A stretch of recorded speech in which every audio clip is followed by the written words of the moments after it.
بسم اللہ الرحمن الرحیم۔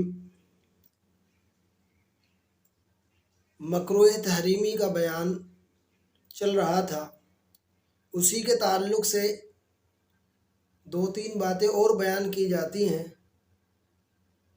کہ آج کل جو فیشن چل پڑا ہے کہ نوجوان لڑکے بڑے بال رکھتے ہیں اور ان کو پیچھے باندھ کر رکھتے ہیں عورتوں کی طرح۔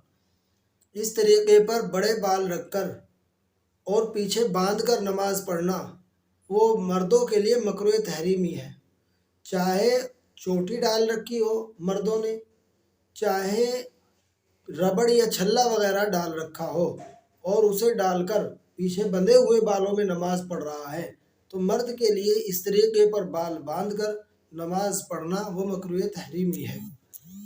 اسی طریقے پر نماز کے دوران انگلیاں چٹکانا بھی مکروہ تحریمی ہے۔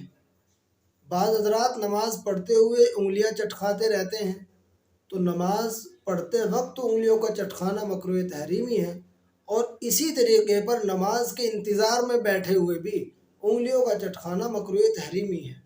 نماز کے انتظار میں بیٹھے ہوئے بھی اگر کوئی انگلی چٹکا رہا ہے مسجد میں تو وہ بھی مکروہ تحریمی ہے۔